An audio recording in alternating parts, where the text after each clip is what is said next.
ഇരുപതാം നൂറ്റാണ്ടിന്റെ ആദ്യ പകുതിയിൽ മഹാസമുച്ചയം വൈജ്ഞാനിക വെളിച്ചം പകരാതെ ഭിന്നമായി കിടന്നിരുന്ന കേരളത്തിൽ അറബിക്കടലിന്റെ നെഞ്ചോട് ചേർന്ന് ദീനിനെ ചുമന്നു വന്ന ഒരു നാവികൻ സഞ്ചരിച്ചത് പറങ്കികളുടെ ഉദ്ദേശത്തിലായിരുന്നില്ല. കേരളത്തിന്റെ ആത്മാവിലേക്ക് ഇസ്ലാമിന്റെ തെളിച്ചം നിറയ്ക്കാൻ വൈജ്ഞാനിക കപ്പലേറി വന്ന മാലിക് റളിയല്ലാഹു അൻഹുവും സംഘം. പിന്നീട് കേരളത്തിന്റെ ചുവട് ഇസ്ലാം എന്ന തീരത്തേക്ക് അലയടിച്ചു. കാറ്റും കോളും തരണം ചെയ്ത് ഇസ്ലാമിന്റെ പുതുനാമ്പ് കേരളത്തെ ആകമാനം തൊട്ടുണർത്തി. ബ്രിട്ടീഷ് വിരുദ്ധ സമരങ്ങൾ ഒരു ശത്രുവെന്ന നിലയിൽ മുസ്ലിങ്ങളിലേക്ക് കനത്ത വെല്ലുവിളികളായിരുന്നു. മതപരവും സാമ്പത്തികപരവുമായ വലിയ നഷ്ടങ്ങൾ തന്നെ അവർക്ക് നേരിടേണ്ടി വന്നു. ഈ കലുഷിതാവസ്ഥയിൽ ഉമ്മത്തിന് ഇസ്ലാം എന്ന വിപ്ലവത്തിന്റെ ചിന്തകൾ പാകാൻ സന്നദ്ധരായി മലബാറിൽ പ്രമുഖ സയ്യിദ് കുടുംബമായ വരക്കൽ മുല്ലക്കോയ തങ്ങളുടെയും മറ്റു പണ്ഡിത സാരഥികളുടെയും നേതൃത്വത്തിൽ 1926 ഒരു പ്രസ്ഥാനത്തിന് രൂപം കൊണ്ടു. പിന്നീട് ഇടതൂർന്ന വൃക്ഷാദികൾക്കിടയിലും കൽപ്പവൃക്ഷങ്ങൾക്കിടയിലും പടർന്നു പന്തലിച്ച മഹാവൃക്ഷമായി മാറി ആ പ്രസ്ഥാനം. അതിന്റെ വേരുകൾ ഭൂമിയിലേക്ക് ആഴ്ന്നിറങ്ങിയ നേരത്ത് പണ്ഡിത സരണികൾ ഒരുമിച്ച് നാമകരണം ചെയ്തു. അതാണ് സമസ്ത കേരള ജംഇയ്യത്തുൽ ഉലമ. വായിക്കുക, അത് ഒരു വാക്കല്ല, ഒരു വിപ്ലവത്തിന്റെ തുടക്കമാണ്. വിശ്വാസവും വിജ്ഞാനവും വേർപെടുത്താൻ പുത്തൻവാദികൾ ഇറങ്ങിത്തിരിച്ചപ്പോൾ അവരെ എതിർത്ത് സമൂഹത്തെ ചേർത്ത് പിടിച്ച ഒരു ചരിത്രമുണ്ട് പണ്ഡിതന്മാർക്കിടയിൽ. ഇതൊരു വ്യക്തിയുടെ കഥയായിരുന്നില്ല, ഉലമാക്കളുടെ ഒരു തലമുറയുടെ ത്യാഗചരിത്രമാണ്. ദഅവത്തിനൊപ്പം വിദ്യാഭ്യാസത്തെ ചേർത്ത് നിർത്തി ആത്മീയതയും സാമൂഹിക ബോധവും ഒന്നിച്ചു നടത്തിയ പണ്ഡിത സംഘടനയുടെ നേതൃത്വ നിര. ഇവിടെ നിന്നായിരുന്നു സമസ്തയുടെ ജനനം.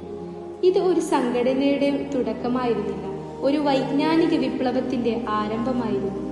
പാരമ്പര്യ സുന്നി അഖീദയുടെ സംരക്ഷണത്തിനും ശരിയായ ഫിഖ്ഹി വ്യാഖ്യാനത്തിനും ഖുർആൻ സുന്നത്ത് ആധാരമാക്കിയ ഇസ്ലാമിക വിദ്യാഭ്യാസ പുനർജനനത്തിനുമായി കേരളത്തിന്റെ വിവിധ ഭാഗങ്ങളിൽ നിന്നുമുള്ള പ്രമുഖ പണ്ഡിതരായ ഷെയ്ഖുന ഇ.കെ. അബൂബക്കർ മുസ്ലിയാർ, വരക്കൽ മുല്ലക്കോയ തങ്ങൾ, കെ.എം. മൗലവി, പാങ്ങിൽ അഹമ്മദ് കുട്ടി മുസ്ലിയാർ എന്നിവരെ പോലത്തെ അനവധി ഉലമാക്കളുടെ വൈജ്ഞാനിക ദർശനവും ആത്മീയ നേതൃത്വവും സമസ്തയുടെ യാത്രക്ക് ദിശ നൽകി.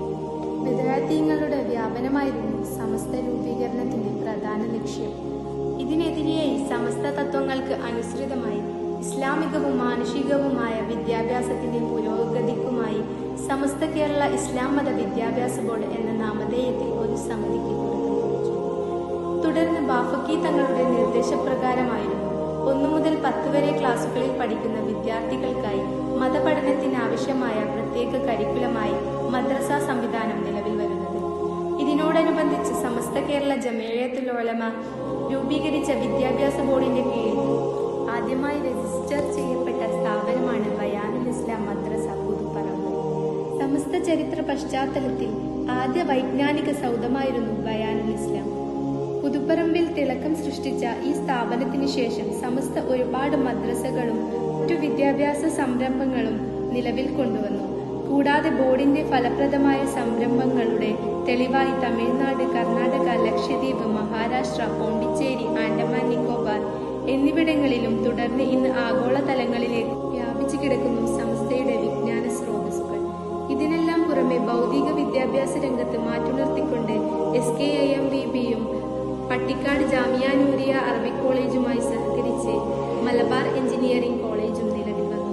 തുടർന്ന് പാരമ്പര്യ ദർസ് സംവിധാന തത്വങ്ങൾ മാതൃകയാക്കി ഷാഫിഈ ഫിഖ്ഹ്, ഹദീസ്, തഫ്സീർ എന്നിവയ്ക്ക് മുൻഗണന നൽകി പ്രമുഖ ഗ്രന്ഥങ്ങൾ പാഠവിഷയമാക്കിയും പാഠ്യേതര പ്രവർത്തനങ്ങൾ കരസ്ഥമാക്കിയും ബിരുദാനന്തര ബിരുദം കരസ്ഥമാക്കിയും ജാമിയ നൂരിയ പട്ടിക്കാട് നിലവിൽ വന്നു. ആദ്യമായി സ്ത്രീ വിദ്യാഭ്യാസത്തിന് മാതൃകയായതും ജാമിയ നൂരിയ തന്നെ. തുടർന്ന് ജാമിയ നൂരിയയുടെ മാതൃകയിൽ പ്രചോദനം ഉൾക്കൊണ്ട് ഇസ്ലാമിക ശാസ്ത്രത്തിൽ ഉന്നതമായ പഠനം പ്രോത്സാഹിപ്പിക്കുന്ന കടമേരി ജാമിയ റഹ്മാനിയ ഇസ്ലാമിയ, നന്ദി ദാറുസലാം, ദാറുൽ ഹുദ എന്നിവ പോലത്തെ നിരവധി സ്ഥാപനങ്ങൾ സമസ്തയ്ക്ക് കീഴിൽ നിലവിൽ വന്നു. ഇസ്ലാമിൽ കഴിഞ്ഞുപോയതൊന്നും വെറും വാക്കല്ല, ഒരു ജീവിത ദർശനമായിരുന്നു. സമസ്ത നൽകിയ ഒരുപാട് വിദ്യാവിപ്ലവത്തിന്റെ മറ്റൊരു ഛായയാണ് അൽബിർ. ചെറു വിദ്യാർത്ഥികൾക്ക് സമസ്തയുടെ ചെറിയ സംരംഭം. ഭാവി അളക്കുന്നത് സ്ത്രീ വിദ്യാഭ്യാസവും ആത്മവിശ്വാസവുമാണ്. ഈ വിശ്വാസം യാത്ര ചെയ്തത് centre for social welfare counselling എന്ന ദർശനത്തിലേക്കാണ്. ഇതിൽ സ്ത്രീകളെ സഹായം ലഭിക്കുന്ന ദുർബലരായി മാത്രമല്ല, സ്വയം തീരുമാനമെടുക്കുന്ന ഒരു വ്യക്തിയാക്കി മാറ്റുകയാണ് ഇവിടം. സ്ത്രീ ശബ്ദം ഉയരുകയാണ്. വേദനകൾ മാത്രം പങ്കുവയ്ക്കാനല്ല സ്ത്രീകൾ, പരിഹാരങ്ങൾ ഉടലെടുക്കേണ്ടത് ഇവരിൽ നിന്നാണെന്ന് CWC നമുക്ക് മുന്നിൽ ഉണർത്തുന്നുണ്ട്. സമസ്തയുടെ വളർച്ച ഇവിടെ പടരുമ്പോൾ അനവധി വിദ്യാശൃംഖല ഇന്ത്യ ഒട്ടാകെ വ്യാപിക്കുകയാണ്. വിവിധ സംസ്ഥാനങ്ങളിലായി സമസ്തയുടെ പല വകുപ്പുകൾ വിദ്യാപന മേഖലയ്ക്ക് തുടർക്കഥ എഴുതുന്നതിൽ വ്യാപൃതരാണ്. സമസ്ത വെറും പ്രസ്ഥാനമല്ല, ഇൽമിന്റെ മനുഷ്യ ചങ്ങലയായിരുന്നു.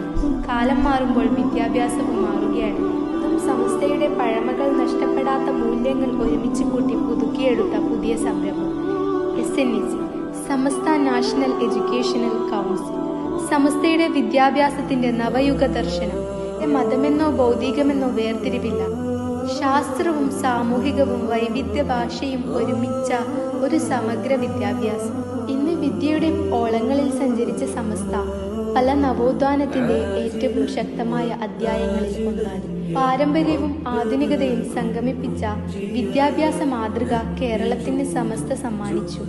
ഇന്ന് 100ന്റെ പൂർണ്ണപ്രഭയിൽ എത്തി നിൽക്കുന്ന സമസ്തയ്ക്ക് പല ത്യാഗത്തിന്റെ ചരിത്രമാണ് പറയാനുള്ളത്. 1926 രൂപം കൊണ്ട സമസ്തയുടെ വൈജ്ഞാനിക മുന്നേറ്റത്തിന്റെ വിപ്ലവവേദി 2026 ഒരുങ്ങുകയാണ്. വിദ്യ വിരുന്നൂട്ടിയ സമസ്തക്കായി അണിഞ്ഞൊരുങ്ങുകയാണ് കാസർഗോഡിന്റെ ചെറുഗ്രാമമായ കുണിയാമണ്ണ്. ലക്ഷോപതി ജനയാരവങ്ങൾ സംഗമത്തിന്റെ സാക്ഷിയാവുകയാണ് ആ ചുവന്ന ഭൂമി. യമനിന്റെ മണ്ണിൽ നിന്ന് കപ്പലേറി കേരളത്തിന്റെ മണ്ണിൽ സമസ്തയെന്ന വിപ്ലവം സൃഷ്ടിച്ചിരിക്കുകയാണ് വരക്കൽ കുടുംബം. ഇന്ന് 100ന്റെ വെളിച്ചത്തിൽ സമസ്ത നിറഞ്ഞു നിൽക്കുമ്പോൾ മതഭൗതിക വിജ്ഞാനവും സാമൂഹിക ബോധവും ഇസ്ലാമിക മര്യാദയും ഉയർത്തെഴുന്നേൽപ്പിച്ച ഈ പ്രസ്ഥാനത്തിന് മൺമറഞ്ഞ ഒരുപാട് പണ്ഡിതന്മാരുടെ പറയാതെ പോയ ചരിത്രമുണ്ട്. ഇന്ന് നയിക്കുന്നത് 40 പേരാണെങ്കിലും നയിക്കപ്പെടുന്നത് കോടാനുകോടി മുസ്ലിം ഉമ്മത്തിനെയാണ്. സമസ്തയെന്ന പടുവൃക്ഷം ഉമ്മത്തിന്റെ ഹൃദയാന്തരങ്ങളിലേക്ക് ആഴ്ന്നിറങ്ങുമ്പോൾ നൂറ്റാണ്ടിന്റെ കപ്പലേറി സമസ്തയത ലോകരെ വിളിക്കുന്നു.